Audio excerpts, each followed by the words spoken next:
Assalamualaikum warahmatullahi wabarakatuh. Jumpa lagi di video mata kuliah optimisasi. Masih bersama saya Andri dari program studi Teknik Industri Universitas Islam Indonesia. Pada video kali ini kita akan membahas tentang metode grafis sebagai salah satu metode untuk penentuan solusi optimum. Seperti apa metodenya? Kita akan bahas setelah introduksi.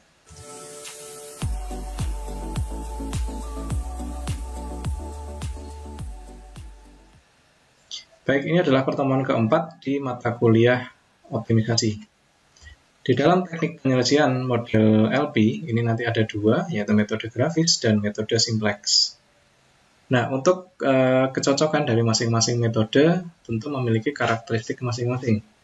Untuk metode grafis, sebenarnya lebih cocok di kondisi-kondisi yang menggunakan atau yang memiliki variabel keputusan sebanyak 2. Sebenarnya bisa 3, karena nanti kendalanya itu ada pada pembuatan grafik. Karena ketika ada 2 variabel keputusan, maka ada 2 sumbu koordinat. Ketika nanti ada 3 variabel keputusan, maka sebenarnya bisa kita buat ke dalam grafik 3 dimensi, namun akan sulit ketika kita membuat grafik secara manual. Nah, untuk mengatasi kelemahan metode grafis tersebut, maka ada metode simplex yang memungkinkan kita untuk bisa mencari solusi optimum dari lebih dari 2 variabel keputusan. Baik, ini ilustrasi yang sudah kita bahas di video sebelumnya, di mana kita temukan ada 3 variabel keputusan, dan ini sebenarnya bisa dibuat di dalam grafis, metode grafis, tetapi 3 dimensi dan seperti yang saya sampaikan tadi akan lebih sulit untuk dibuat secara manual dan termasuk sulit untuk bisa memberikan gambaran kepada para pengambil keputusan. Nah, untuk itu nanti di dalam studi kasus kita hanya batasi penggunaan 2 variabel keputusan untuk pembahasan metode grafis. Langkah-langkahnya seperti apa? Ada 4. Untuk mempersingkat waktu, silakan Anda bisa pause dan Anda bisa baca keempat langkah berikut. Kemudian kita masuk ke studi kasus. Ini ada studi kasus bahwa sebuah perusahaan ingin memproduksi 2 varian produk yang berbeda. Nah, kemudian ini ada fungsi tujuan yang harus Anda formulasikan, kemudian ada variabel keputusan dan ada batasan-batasan masalah. Nah, untuk bahan untuk Anda latihan, untuk formulasi model matematis, Anda bisa pause di detik ini, kemudian Anda bisa baca, dan kita bisa cocokkan model matematis yang sudah dibuat. Jika Anda sudah membuat model matematis dari studi kasus, maka kurang lebih gambarannya adalah di slide ini, di mana ada kita punya 3 batasan ditambah 1 pembatas non-negatif. Kenapa pembatas non-negatif ini diperlukan? Karena konteks permasalahan ini adalah untuk menentukan berapa jumlah produk A yang direpresentasikan dengan X1 dan berapa jumlah produk B yang direpresentasikan dengan X2, di mana X1 dan X2 adalah variabel keputusan, yaitu variabel jumlah, di mana jumlah tidak akan bisa bernilai negatif.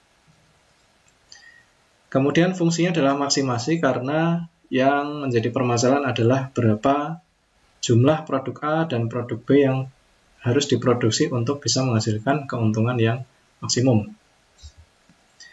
Nah, setelah kita buat model matematis, kemudian kita buat ke dalam grafik, dan tentu Anda perlu ingat kembali materi pelajaran di SMA, di mana Anda sudah belajar cara untuk bisa membuat garis di dalam sumbu koordinat. Anda bisa tentukan dari 2 titik acuan. Jadi kalau kita buat garis di dalam sumbu koordinat, kita bisa buat acuan. Jadi sumbu koordinatnya nanti ada X1 sebagai sumbu horizontal dan X2 sebagai sumbu vertikal. Dua titik acuan yang dimaksud, kita bisa secara sederhana ambil titik acuan yang menempel di sumbu koordinat X1 dan titik lainnya itu yang menempel di sumbu koordinat X2. Titik yang menempel di sumbu koordinat X1 tentu nanti nilai X2-nya adalah sama dengan 0. Dan titik yang menempel di sumbu X2, nilai X1-nya sama dengan 0. Setiap titik yang ada di sumbu koordinat memiliki koordinat X1, X2. Nah, silakan Anda bisa mengingat kembali bagaimana cara membuat grafik di dalam sumbu koordinat. Nah, nanti termasuk juga pembatas non-negatif, jadi nanti kita hanya mengambil daerah koordinat yang memiliki X1 lebih dari 0, artinya X1 ini kalau 0 di sini, maka kita hanya mengambil yang ke arah kanan dan X2 yang ke arah atas. Jadi kita tidak bermain di area minus. Nah, baik, sampai sini Anda silakan coba dulu untuk pembuatan garis di dalam sumbu koordinat. Pertama, kita bisa cocokkan, kita buat dulu batasan pertama. Kalau tadi fungsinya adalah di batasan pertama 30x1 kurang dari sama dengan 1500, maka x1-nya kurang dari sama dengan 50. Artinya x1 nanti kurang dari 50, atau dia nanti memiliki area yang masuk di dalam batasan itu area yang ke arah sebelah sini. Nah, sedangkan di pembatas keempat, kita tadi ada X1 harus lebih besar dari 0 dan X2 lebih besar dari 0.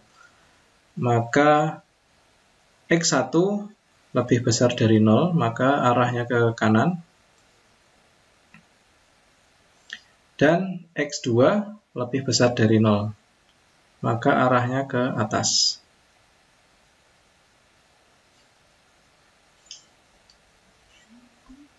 Nah, setelah ini, kemudian kita plot untuk pembatas kedua. Pembatas kedua sudah kita plot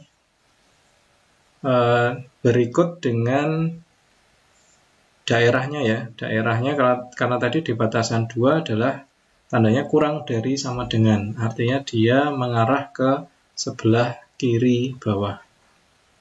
Maka nanti batasan kedua itu areanya di sini, batasan pertama areanya di sebelah sini, batasan keempat di sebelah 0 ke atas, termasuk juga batasan keempat areanya dari 0 ke kanan.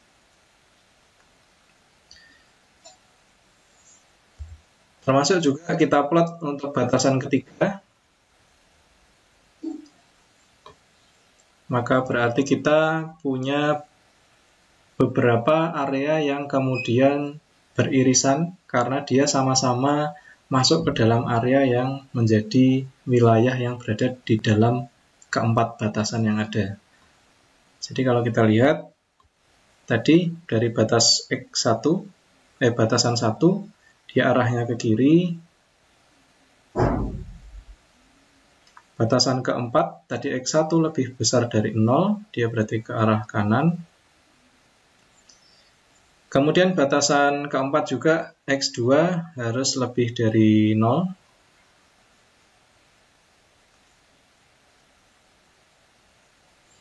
Oke, kemudian batasan, ini batasan 1, ini batasan 2, ini batasan 3. Batasan 2, dia areanya ke kiri bawah. Karena di dalam notasinya adalah kurang dari sama dengan. Kemudian batasan 3 juga sama, dia arahnya ke kiri bawah. Karena kurang dari sama dengan di notasi formulasi matematika yang sudah kita buat di awal. Baik, maka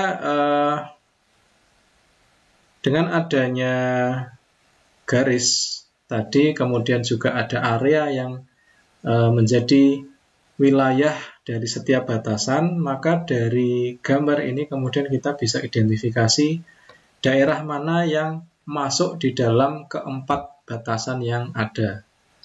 Nah, area tersebut yang kemudian kita namakan sebagai visible area. Saya berikan tanda warna hijau. Area yang berwarna hijau ini masuk ke dalam keempat batasan yang ada. Termasuk batasan keempat yaitu yang X1 dan X2 lebih besar sama dengan 0. Nah, kita sepakat bahwa yang warna hijau ini masuk dalam keempat batasan yang ada. Nah, setelah ini jadi, visible area-nya jadi, artinya semua titik, jadi kalau kita perbesar, area ini sebenarnya terdiri dari kumpulan titik-titik yang ada.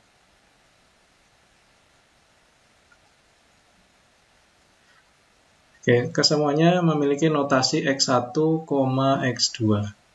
Ini punya nilai X1 dan X2 sendiri. Ini juga, dan ini juga X1 dan X2.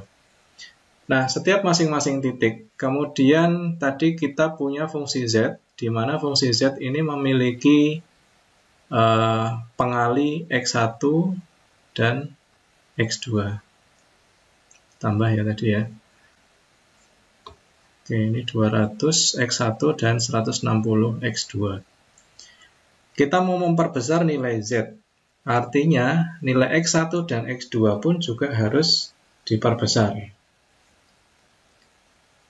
Nah, berarti kita akan lebih cenderung memilih X1 yang makin ke kanan dan X2 yang makin ke atas. Atau arahnya itu nanti kita mencari titik yang paling berada di pojok kanan atas.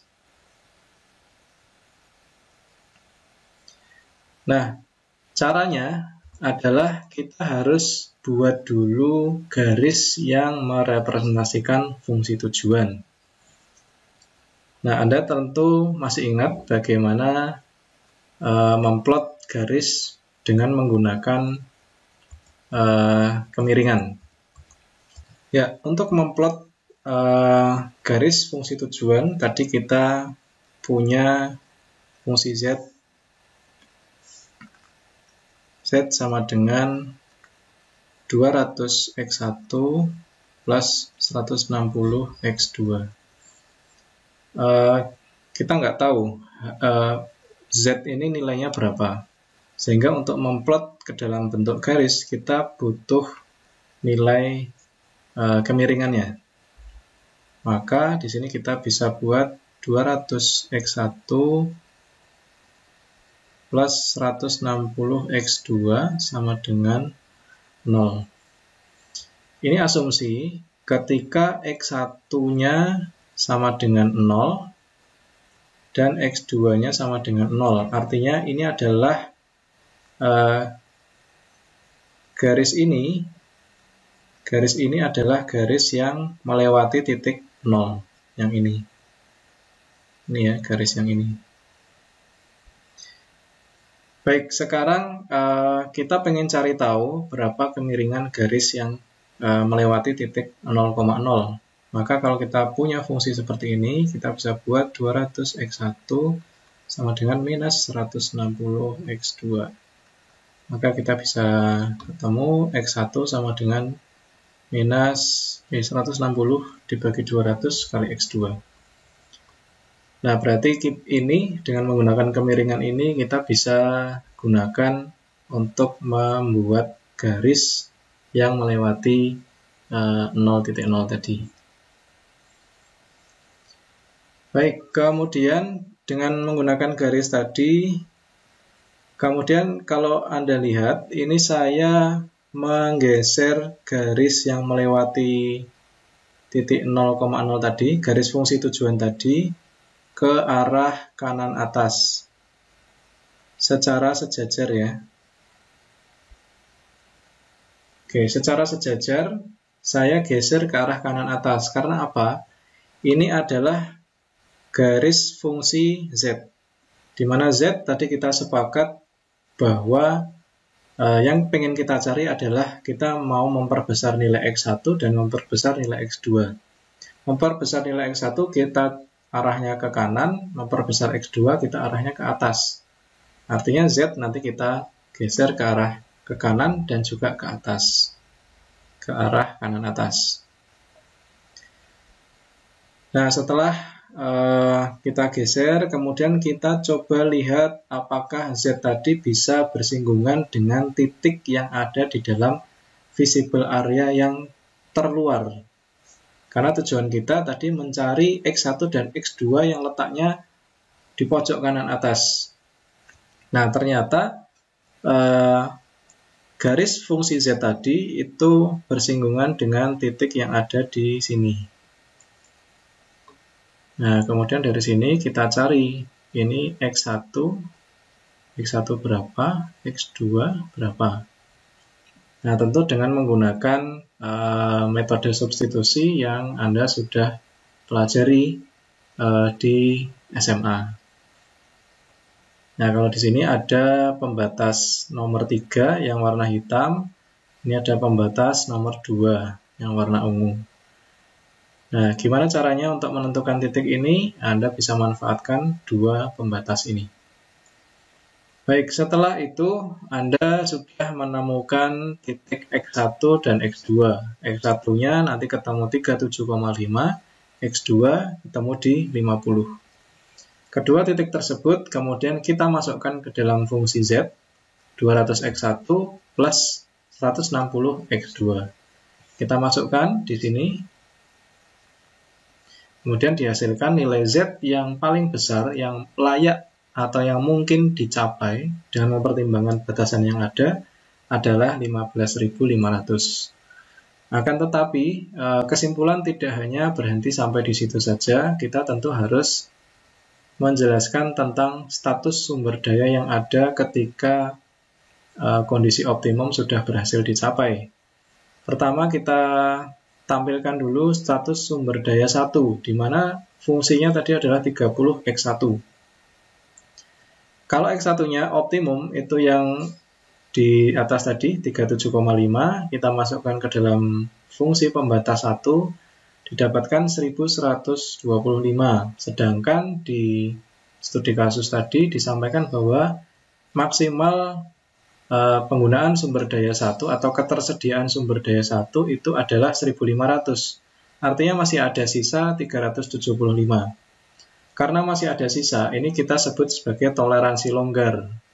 Artinya kalau sewaktu-waktu penggunaan sumber daya 1 itu melebihi dari rencana, itu masih ada sisa yang bisa digunakan.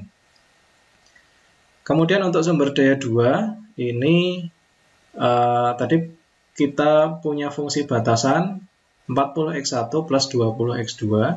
X1 dan X2-nya kita masukkan sesuai titik optimum tadi. Setelah dimasukkan ke dalam formulasi batasan kedua, kita dapatkan hasilnya 2500.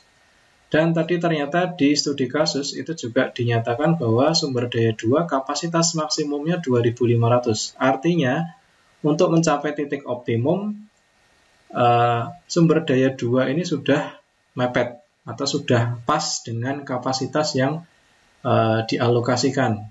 Nah, ini kita sebut sebagai toleransi ketat. Artinya dia tidak bisa mentolerir ketika ada penyerapan sumber daya yang berlebih. Nah, sedangkan realitanya itu nanti bisa jadi ada sumber daya yang rusak di dalam perjalanan prosesnya yang kemudian secara tiba-tiba akan mengurangi kapasitas yang ada.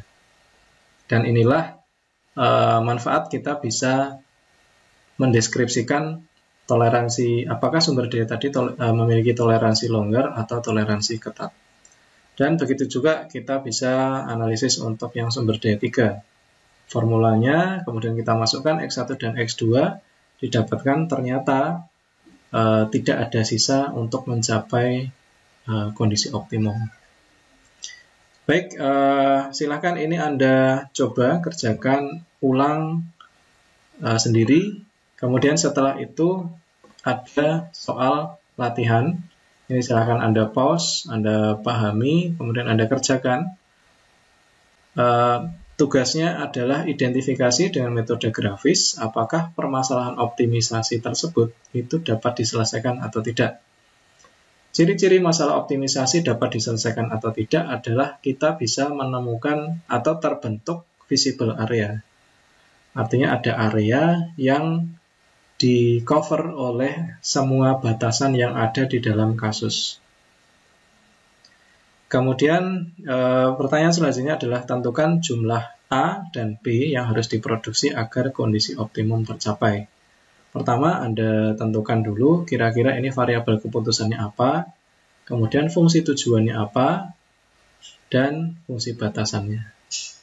Baik, saya rasa cukup materi pada kesempatan kali ini. Kurang lebihnya mohon maaf. Wabillahi taufiq wal hidayah. Wassalamualaikum warahmatullahi wabarakatuh.